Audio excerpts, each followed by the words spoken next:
Hello बच्चों, आज हम पढ़ेंगे चैप्टर 4 धातु परिचय। इससे पहले हम लोग सर्वनाम का परिचय पढ़े, शब्द परिचय पढ़े। आज धातु परिचय पढ़ेंगे। वाक्यों में अथवा स्वतंत्र रूप से जो शब्द किसी कार्य के करने या होने का बोध कराते हैं उन्हें क्रिया कहते हैं। जैसे किसी भी सेंटेंस में जो शब्द किसी कार्य के करने या होने का बोध हो, जिससे उसे क्रिया कहते हैं। जैसे मैं पढ़ता हूँ, तो हम क्या कर रहे हैं, किस कार्य को करने का बोध हो रहा है, पढ़ना। तो यहाँ पढ़ना क्या हो जाएगा, क्रिया। तो जैसे पढ़ना, लिखना, हंसना, चलना, दौड़ना इत्यादि, ये सभी क्या हो गए, क्रिया हो गए। संस्कृत भाषा में क्रिया को ही धातु के नाम से जाना जाता है। संस्कृत में क्रिया को ही हम लोग क्या बोलते हैं, धातु। तथा इसके अलग अलग रूपों को धातु रूप कहा जाता है। जैसे पठ धातु के विभिन्न रूप हैं, पठति, पठता, पठन्ति आदि। तो ये क्या हो गया, पठति, पठता, पठन्ति, ये पठ धातु के विभिन्न रूप हो गए। धातु रूप लिंग के अनुसार नहीं बदलते। जैसे बालका पठति होगा तो बालिका पठति भी होगा। तो इसमें क्रिया में कोई अंतर नहीं होता है लिंग के अंदर। जैसे यहाँ पुल्लिंग है तो यहाँ भी पठति हुआ, बालिका है तो भी पठति हुआ। ये स्त्रीलिंग हो गया, ये पुल्लिंग हो गया। संस्कृत व्याकरण में धातुओं के रूप पुरुष के अनुसार चलते हैं। जैसा पुरुष रहेगा वैसा ही उसका धातु रूप चलेगा। तो पुरुष 3 तरह के होते हैं, प्रथम पुरुष, मध्यम पुरुष और उत्तम पुरुष। तो काल के अनुसार धातुओं के रूप बदलते हैं। पुरुष के अनुसार और काल के अनुसार भी हमारे धातु के रूप बदलते हैं। संस्कृत में लकार को काल का सूचक बतलाया गया है। लकार, जैसे हम 3 तरह का काल पढ़ते हैं, भूतकाल, भविष्यत काल, वर्तमान काल। तो ये काल को ही हम लोग वर्तमान काल के लिए क्या बोला जाता है, लट लकार। भविष्यत काल के लिए लिरिट लकार तथा भूतकाल के लिए लंग लकार का प्रयोग किया जाता है। नीचे वर्तमान काल लट लकार के क्रिया रूपों के तीनों पुरुष के तीनों वचनों में जोड़े जाने वाले प्रत्यय तथा पठ धातु के रूप दिए जा रहे हैं। इन्हें ध्यानपूर्वक पढ़िए और याद कीजिए। यहाँ पर आप लोग को समझना होगा। जैसे लट लकार वर्तमान काल के प्रत्यय। प्रत्यय क्या होता है, जो शब्द के अंत में लगता है उसको प्रत्यय कहते हैं। जैसे क्या बोल रहा है, कोई भी धातु है उसके अंत में ये लग जाएगा। जैसे प्रथम पुरुष में क्या लग जाएगा, अति, अतः, अंति। और मध्यम पुरुष में हो जाएगा असि, अथः, अथ। उत्तम पुरुष में आमी, आव, आमा। अब जैसे हम किसी पठ धातु को लेके चलते हैं तो इसी में जैसे लग गया पठति, अति आ गया। अगर वैसे नहीं समझ में आता तो केवल अ को हटा दीजिए, ती, ती, तह, अंति, सी, थह, थ, आमी, आवह, आमा।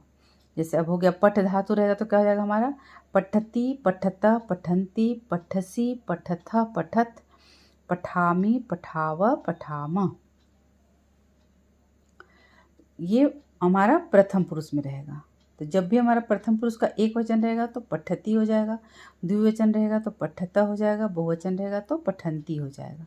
अब ये पठ धातु है तब तो हमको केवल इसका प्रत्यय को अगर हम याद कर लेते हैं, ती, तह, अंति, सी, थह, थ, आमी, आवह, आमा। तो क्या हो जाएगा, कोई भी धातु रहेगा। जैसे पठ की जगह अगर गच्छ हो गया तो क्या हो जाएगा, गच्छति, गच्छतः, गच्छन्ति, गच्छसि, गच्छथ, गच्छत, गच्छामि, गच्छावह, गच्छामा। तो इसको आप लोग याद कर लीजिएगा, ती, तह, अंति, सी, थ, आमी, आवह, आमा। अपरिवर्तनीय धातु, जिन धातु के रूप उनका मूल रूप परिवर्तित किए बिना बनते हैं उन्हें अपरिवर्तनीय धातुएं कहते हैं। कुछ अपरिवर्तनीय धातु के प्रथम पुरुष के रूप आगे दिए जा रहे हैं। क्या बोल रहा है, जिन धातुओं के रूप उनका मूल रूप परिवर्तन किया ना, किसी में परिवर्तन होता है मूल रूप में और किसी में नहीं होता है। तो जिसमें परिवर्तन होता है, जिसमें परिवर्तन नहीं होता उसको अपरिवर्तनीय कहेंगे और जिसमें परिवर्तन होता है उसको परिवर्तनीय कहेंगे। तो ये सब कुछ धातु रूप है जो अपरिवर्तनीय हैं। जैसे यहाँ हो गया धातु, ये हो गया एक वचन, द्विवचन, बहुवचन।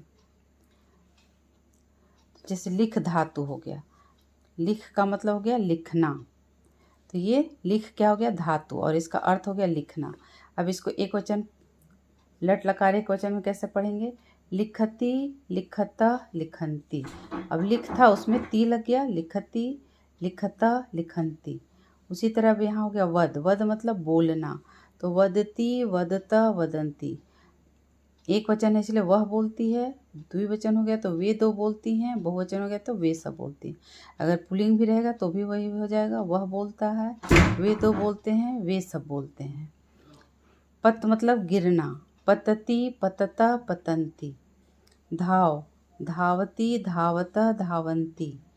क्रीड, क्रीडती, क्रीडता, क्रीडंती। खाद, खादती, खादता, खादंती। भ्रम, भ्रमति, भ्रमता, भ्रमंती। तो ये सब क्या है? अपरिवर्तनीय धातु हैं। जैसे चल, इसी तरह से हो गया कूर्द, रक्ष, सबका उसी शब्द से चलेगा। अब कुछ हम लोग परिवर्तनीय धातु देख लेते हैं। जैसे यहाँ नृत्य धातु इस तरह से लिखा गया है और हमारा शब्द रूप कैसे चलेगा? नृत्य से, तो नृत्यति, नृत्यता, नृत्यंती। गाय धातु हो गया तो गाय से चलेगा, गायती, गायता, गायंती।